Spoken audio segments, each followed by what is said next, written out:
Hello, everyone. We're live here at Epic headquarters in our new set. Ta-da! We have this beautiful set set up by the video crew, and it's gorgeous, isn't it? I know some of you stopped in yesterday and saw the first Fortnite stream, which was awesome, and we've tried to, make it more UT for you guys. But thanks to everybody who stopped in, and let us know what you think. Let us know what pictures you want to see up here. We can actually change these, so we'll put stuff that you guys have done up here and some weapons and everything. But we're very excited to be in our. We have a special guest today. Not special. Peter Knepley is our special guest today. No, it's definitely you. Why are you here today? Well, Jim is not feeling very yeah, well. poor so Jim is under the weather. Steve is actually took a vacation. How dare he? I mean, it wasn't like he was away from his family for months on end. And he recently had a new baby. I don't know if we've even talked about that. So he left his family to go to GDC, and he's been crunching to get everything done. So he took some much needed time off. He might be here this afternoon, but he won't be on the stream. And Jim has a migraine, which is sad. Seems to go around a lot with people who work in the game business. So first off, we are going to take a look at some pictures from GDC. We're going to do a little GDC recap. We were at GDC a few weeks ago. We had UT there, and people absolutely went crazy for it. Then we had a party, and we had GDC at the party, and there were so many people there to play at GDC. Yeah, we had to get a bouncer. We had to get a bouncer at the UT section to let people play and then kick them out. We couldn't even get in to talk to people. So, so here we are. There's Paul talking to somebody with Paul, also known as Paul Allen, also known as Paul Stratton. This is Kazio Hin, and he's talking to a Playboy model. It looks like I don't know what is going on there, but I got the picture, so I had to put it up there. Interviewed by them actually. Oh, he did. Yeah, he was wandering around, and he likes to approach people. He's very outspoken. He's an awesome dude, and he just was like, "Oh, I'll walk up and have a quick interview with you." So yeah, he got interviewed while he was out there. Yeah, and there of there course, you are. He wanted the selfie, so fresh out of Zebulon. Fresh out of Zebulon, yeah. And that's Captain Migraine, and this is Nate, also known as Red on the forums. He's the one that's been doing the Tawny animations, and that is right outside our booth. And there's a photo bomb by Paul Stratton, also known as Paul Allen. Kind of see a trend going on. Yeah. Yep, and some more pictures from the booth. And I'm sorry if still trying to get in the image. There he is. I see the Paul thumb. The Paul thumb is in there. And the guy on the right, I'm sorry, I cannot remember his name. He's the guy who did the animations for the Enforcers. So he was there as well. Oh, he did the dual wield functionality. The dual wield, yes. Yeah. Yes, that's right. So he was there, and I feel like a big dumb jerk for not remembering his name. But I'll remember next week and give him some props, because there he is again. And this was upstairs in our booth. I see Jack Porter there in the background, and Spiro Spiro. doing a cool face. He can't You help mad, it. bro? He can't help but do that. But Jack Porter also, he's been around for a long time. Worked on the first UT. And here's a nice group shot of all the guys at the booth, and these are all modders and Hero. This is the guy's name. Cafe saying. Thank you. Yes, that's right. It was Hero. That's right. So, yeah, thank you very much, Cafe. And this is Tim Fangan, also known as Arukin. He has been with the Epic community for a while. He was in our Epic Gamers program. He's an artist, and he's been doing some amazing work. He did some stuff for Gears. He's done some stuff with Infinity Blade, and he came and we let him see the demo, the Weta demo, Thief in the Shadows, and he loved it. And he was kind of ducking and bobbing and weaving. And he also got to talk to Josh Marlowe. Speaking of Josh Marlowe, there he is there. And I see a Sidney photo bombing in the background. Yeah. And yeah, we had some good eats when Somebody's we were trying there. to look very serious. But And this was our booth, and this is where people were playing Unreal Tournament, and it was a constant stream of people. There was never a time that there wasn't somebody there playing or talking to either the guys from Epic or the modders. Paul hung around. actually, both Paul and Neil did an amazing job. They were with incredible. So They were we were so thankful to have them too, because we didn't realize how busy we were going to be. They did an amazing job interacting with people and kind of Absolutely. showing off their stuff, and it was really cool. They were just wandering around grabbing people off the floor. That's how passionate these guys were. It was They were really awesome. they were awesome, and people were actually coming up to us and saying, "Hey, those two guys that you have, they're awesome. They taught me a lot, and they actually worked the whole time they were there, pretty much. There was a few times where they actually got away from the booth, but it wasn't very often. Yeah. They were there most of the time. And this is Zack Parrish. We had our live stream from there, and Zack was there too. He did some live streams from the floor, and so did Nick. And that's kind of like a doppelganger there that he's in the background. Oh, so this is Tim talking to Josh Marlowe. Josh sat down, and Josh is one of our artists, and he sat down and talked to Tim about his portfolio, gave him some suggestions for improvement, and these guys talked for like half an hour. You know, two artists just gabbing away, and it was really cool. Tim goes to San Jose State University. And you know, he talks to people from Blizzard, and he talks to people from Epic, and Chris Perna knows his work, and so he's really hoping to get into business someday. So being able to sit down with an artist and look at his portfolio and give him suggestions, he was really happy. And this was after he gave me a shirt with a flat cannon on it. Yeah. And here's Jim, and this is the music. Alexander Brown. Thank you. What would I do without Rusty. Sidney? So yeah, he was there, so Steve and Jim were really excited about that. And this picture is from the booth at Valve. We were on a 4K television running 60 frames per second, and it was just absolutely gorgeous. So this was from the booth. You can see the little controllers there and everything. So we had an amazing time, and we can't wait till next year. Hopefully we'll be there again. Speaking of which, being at shows, we're going to be at ECGC in April. Yep. Pete will be there. Sidney might stop in and say hello. I'll be there. I'll hold the booth down. Us two will definitely be there. Zach will be there making sure the games run okay. But we will have UT there, playable. So come if you're in the area, come out and say hi. Show people your skills. We're going to let people play and see what the game's all about. And we're also going to show them what it's like. We're also going to have an editor, UT editor, running too. So yeah, we'll be showing some of the tools off and show some people that are. We're going to have some students coming by. We're going to have a lot of local game devs there. So. Yep. Hopefully we can spread the word in the area. Yep, I think Thursday's going to be the big day. I'm not sure, but as soon as I have some more information, I will let you know. So now we're going to move on to Pete, who is going to... Pete's like, what am I saying? I don't know what I'm going to talk about. Pete's going to actually talk about what's coming up in the next build. Okay, yeah, so I'm filling in for Steve. Yes. We may not be releasing today, Zach. Are we releasing today? As of right now, we're not going to be pushing it out right now. Yeah, we've got a few issues in there, but after we get those sorted out, I know you've got some other stuff coming into it. So the new stuff, the link gun poll is the new big thing. So link gun is no longer a passive poll. You have to lock them down with the alt fire and then pulse with the primary fire. Yep. And that'll do a directed pull. I've got some cosmetic variant support in there, so if you wanted to pimp out your hat with kind of like red-blue color scheme, purple-yellow, Steelers black colors, and gold. yeah, or black and yellow. yeah, black and yellow. You know, maybe some Patriots colors make it look good. yeah, it'll if you put variants on your cosmetic, it'll have an extra combo box when you go into the player settings, and you can select from that. Cool. Awesome. Are people going to be able to get the Outpost 23 assets by any chance yet? Those will be in the newest build. Yeah. Right now, they're currently available on GitHub, so all of our users, a little bit more advanced users, are currently already able to mess around with them. Unfortunately, we haven't got the new build out yet that will have them included in that editor. So we're working to try and get that out to you guys, but yes, that will be included in the next build. Awesome. Yep. Thank you, Pete, filling in for You're Steve. You did a welcome. fantastic job. Steve would be proud, I'm sure. He would. He is. I'm sure he's watching right now. Yes. So we are going to take a look at some community maps. Which Yup. is, and the first one is... First one we're looking at is going to be... Invade. Nope. Nope. Nope. Nope. Wrong. First one we're looking at is Diem Kazan by Dark Sinner. We did a whole bunch of playtesting yesterday, running through a few community maps. So this is the one that I absolutely loved. Some of the ones... because Sniper.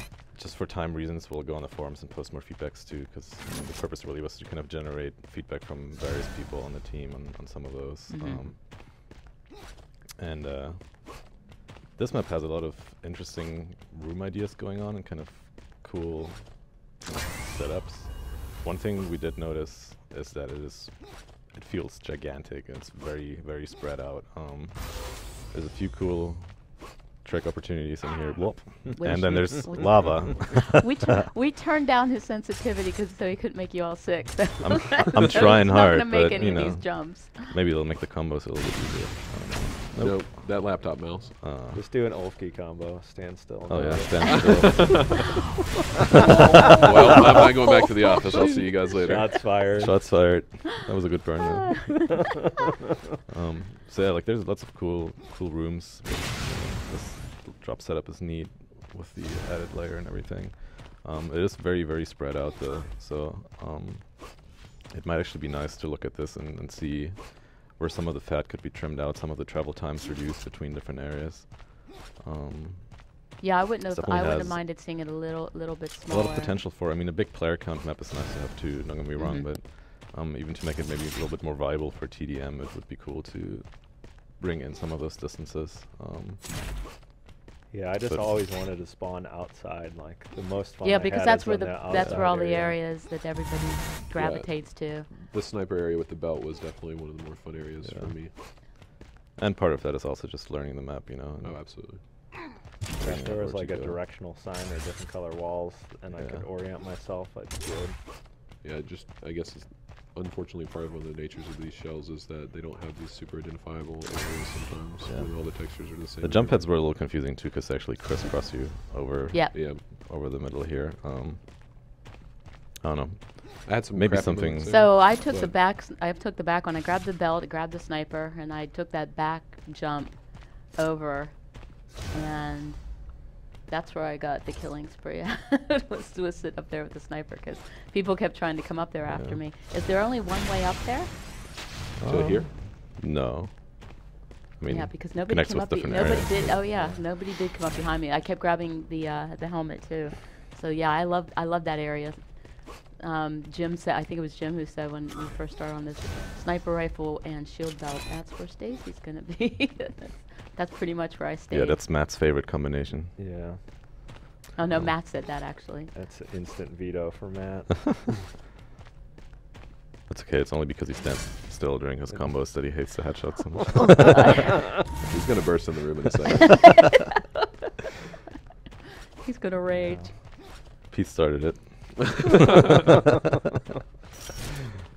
Sure, he's on his way to the burn ward by This now. confused me here too. I couldn't figure out, where I was supposed to go when I went down that one. Yeah, I think you can kind of shortcut up here by wall dodging. Yeah, it So has you a- have the option to go up or down, which is kind of neat. It has a lot of cool little trick jumps in this Yeah. area, but I felt like some of them I got snagged on a lot of stuff. Yep. This Like kinda- even That just was that cool. basic thing right Yeah. there, like even if you wall dodge and It's going to need to allow for a little bit more space to travel. Actually, what's nice though about the jump pad at least is that it somewhat indicates the direction that it's Where you're going, going. based on where Mhm. how it's oriented. It might be nice to do just some similar to the one that's sitting in the middle of the map, where the shield belt is. If I can actually find it, it should be here. Because that's part of what made these guys confusing, is that they're just facing up, but you're going across the entire platform. So if they were actually angled, kind of maybe this way instead, so it was a little bit more obvious that they're going to launch you Mhm. diagonally. I don't know. But yeah, overall this was fun to play, and I think it has a ton of potential to be a cool TDM/big FFA map. Just might need some looking at some of the side. No, it's not. This is also weird. That's interesting. Too skinny. I didn't actually notice that when we were playtesting, but yeah, awesome job. But we did have a great time playing this one. Yeah. At least I did. So next up, like I'm getting a killing spree. This map is awesome. Exactly. That's how I rate them. next up, let's take Yeah, a look nice at. job, Dark Center. That was a fun one. All right, we're loading. There we go. Boom. 5, Next map we're looking at is called 3, Diem 2, Archives by 1. Dark Steel, which is another cool FFA/TDM map. One thing that stood out to us about this is that it's, compared to some of the other typical deathmatch map styles, this is a little bit more traditional in the sense that it's a little bit of room corridor room sort of a layout, which lends itself well to playing TDM because you get areas that you can control and hold Yep. down, Yep. etc. So it's nice to have the This was a variety lot of of maps fun, going too. on. So we had a good time playing this yesterday.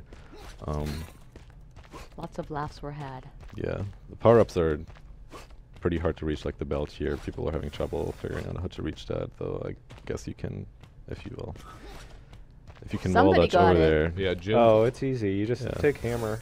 Well, You yeah, can you can always yeah, hammer, but I never remember that I can do that. Yeah. Just hammer from the I'm always trying floor. to Even jump I in. can do that. there. Oh, there you go. Yeah, hammer from the floor, and then Jim and a few other people were Yeah. pointing out that, and then you can bounce off the sides, outside, around all those pillars. One thing that does kind of stand out a little bit negatively is lots of little snaggy bits on the floor. So I would say for being a shell at this stage, I wouldn't worry so much about throwing in this kind of detail with DSP necessarily if it's on that kind of a small granular scale.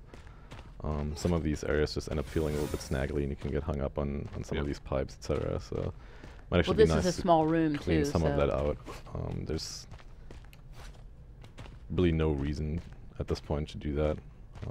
And if you really feel like you want to have it in there, throw some blocking volumes on there just to make sure that it's smooth.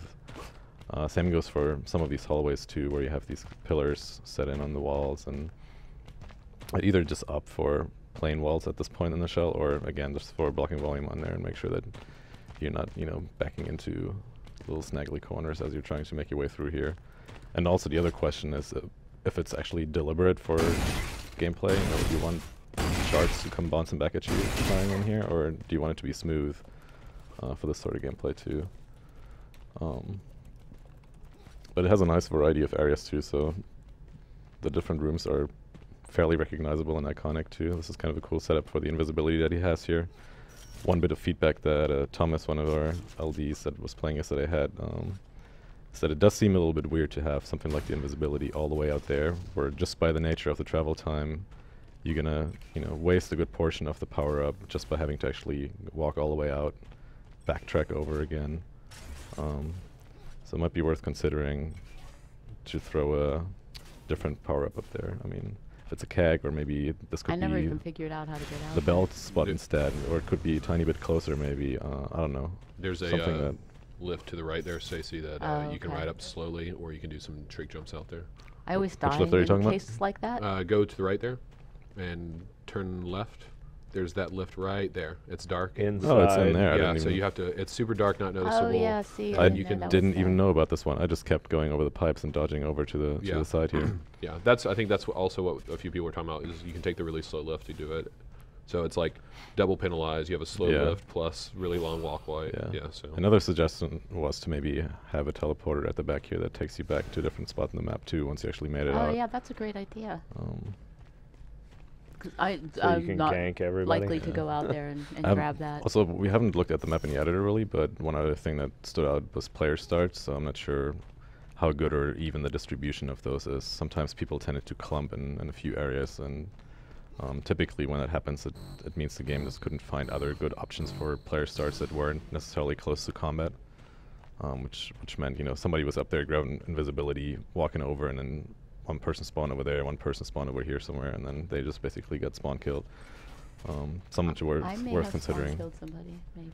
Well, I mean, you got to do it. If it happens right in front of you, why would you not take it? That's But, exactly right.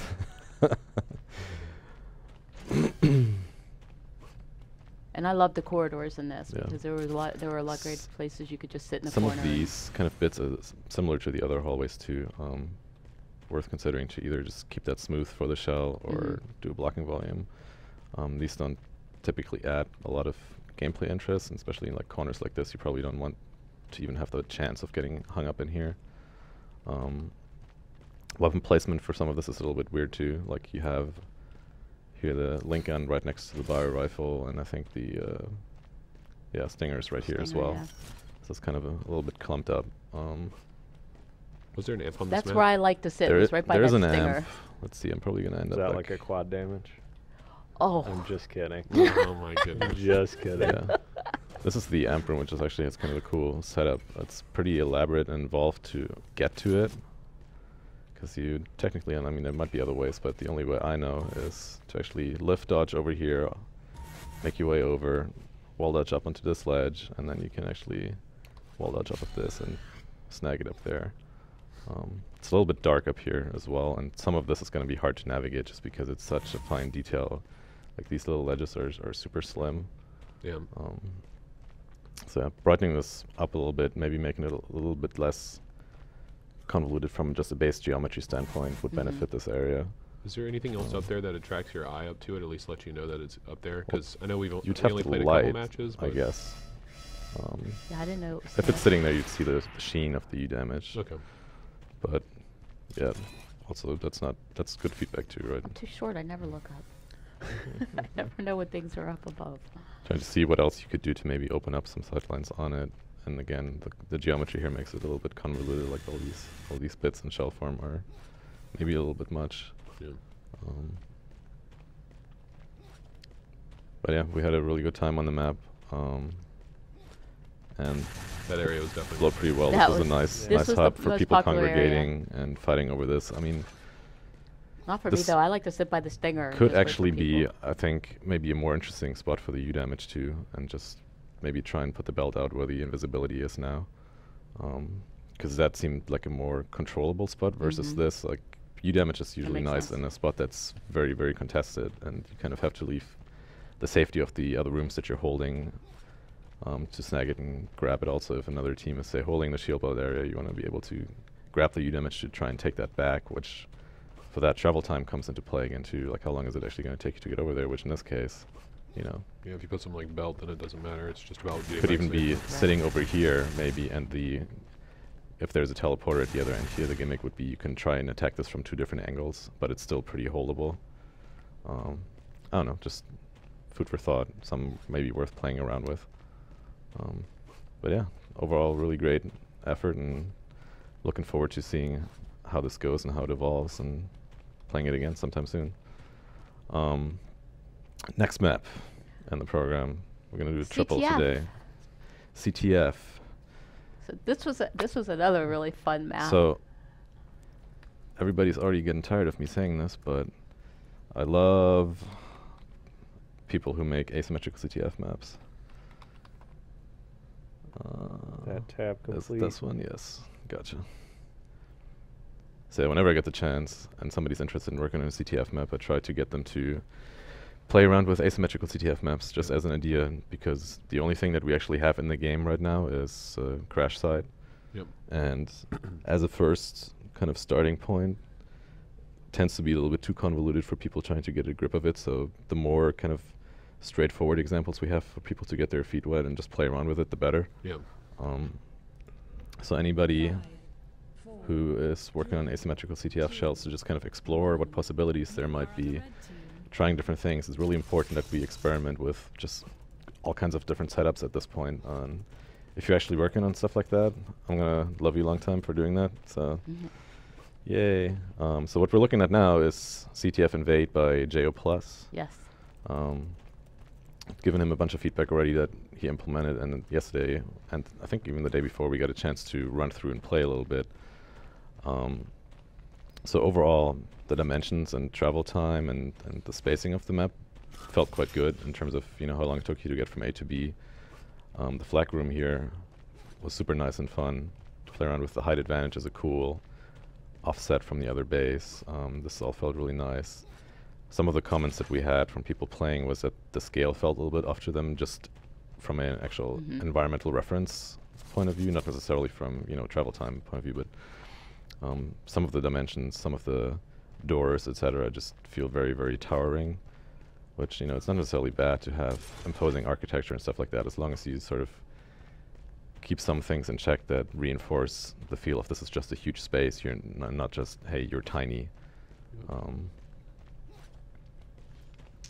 And again, also one other thing that people had fun with and also were maybe a little bit frustrated by was this whole launch mechanic that's in this map, where you can essentially launch yourself across the entire thing in one go. I didn't manage to do it And one time. I wound up giving smashing myself. feedback on every stuff time. like that is tricky, because people's initial reaction will most likely always be very dependent on whether or not they were on the winning or the losing end, because they'll get frustrated by not knowing the ins and outs of the map. So it's sort of the trade-off that you make of either your map is really easy to grasp and it's easy to get into and learn and play, and it's a fun, quick map, or maybe the map has a little bit more depth to it, but it's going to take you some time to actually appreciate the finer mechanics, and everybody involved will kind of have to have a good, you know, understanding of the map in general to facilitate good matches and stuff like that. But well, it was the first time that I jumped in, I was like, wow, this is really confusing. But it was like, it was very quick that you realized, you know, where things were and everything. The overall layout is really straightforward and simple, which is nice. Like, it's awesome to have something like that to try and test general CTF or asymmetrical CTF mechanics. This other thing that he has here in order to try and counteract the door, or the cannon, is this door release that you can shoot to close up the gates up there and down here, forcing people to divert over to the side. I think it's awesome to experiment with that stuff. It'll just need a lot of testing from, you know, all kinds of people to really try and figure out the finer details of all these mechanics. Like, this is not something where I'd want to go in and you know, make a definitive comment on, because time will have to tell how these kind of mechanics evolve, and they just need to be put through the grinder a lot. Yep. But yeah. I was disappointed that the drawbridge doesn't draw down. Yeah, but everybody who played who didn't already know the map thought there was supposed to be some mechanic here for lowering that thing. I think it was just due to all of the, like, you have all this gear work there, you have all these other gimmicks that things are moving or shutting. It's just and there were a lot of things over on the red side too. Yeah, exactly. So you just assume that there might be some type of functionality there. I mean, like, it's really easy after you get out of this BSP stage to like cover those gears and binds, or do something to, you know, elaborate that bridge isn't going to drop. But well, I just want to hit you with it. That would also be fun. So. People. We had a really close match on this one. It was great. One other Chris K. Damn that Chris K. And that sniper rifle. One other bit of feedback for the blue base. It might be interesting to actually try and condense this a little bit and reduce some of the height variety in here and just make it a really, really simple flag sitting out in the open, maybe flat open ground around it kind of scenario, so you don't end up with a lot of snaggly corners and little bits that are kind of clunky to navigate around.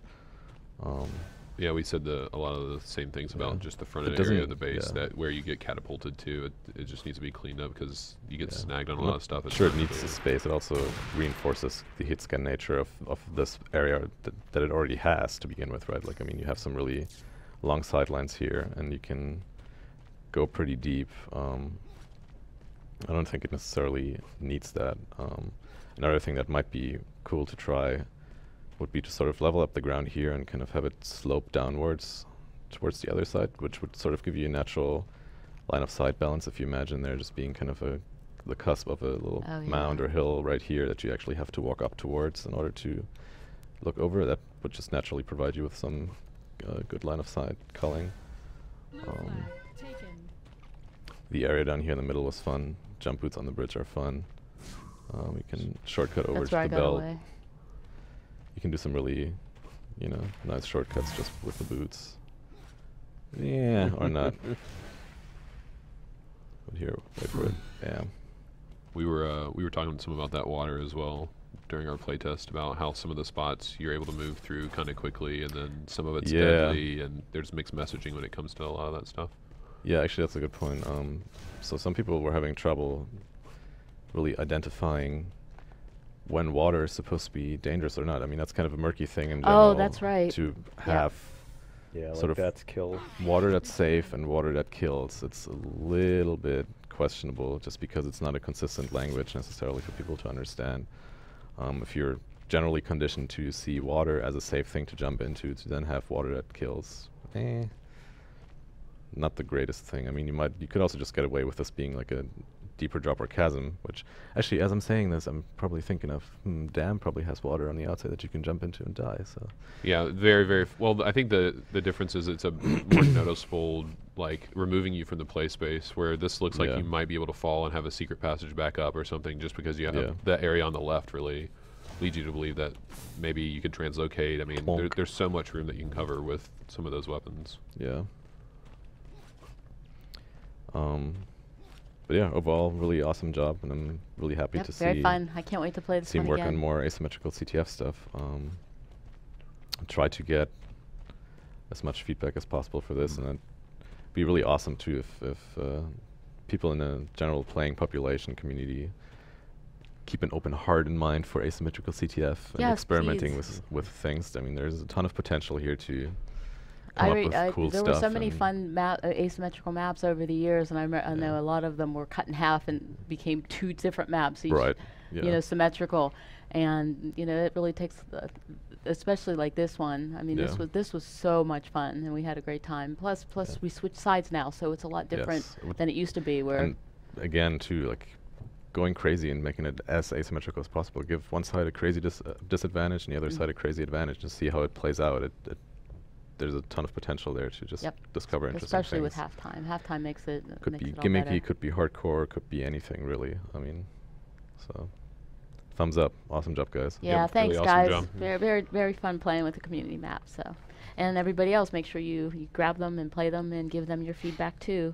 One thing I forgot to mention was the little flak pins that everybody loves. We're gonna Flack you. the flaky pins. We're gonna get stickers made and get them in the store. I know that a lot of you guys, especially in Europe, the shipping prices are just out of control. So we're working on a new solution for the store. We haven't gotten there yet, but we're going to work on getting some smaller items in the store that the shipping's not going to cost as much, so you guys can get some UT swag too. So make sure tomorrow at 3 p.m. you jump back to the Unreal Engine stream and come see what color they put behind their camera and what pictures they use. It's so awesome having a real set. It is. It's beautiful. It really looks awesome. And we've got our little logo up there. So, all right, guys. Thanks for stopping by. We'll see you next week. Thanks, you guys. See you guys.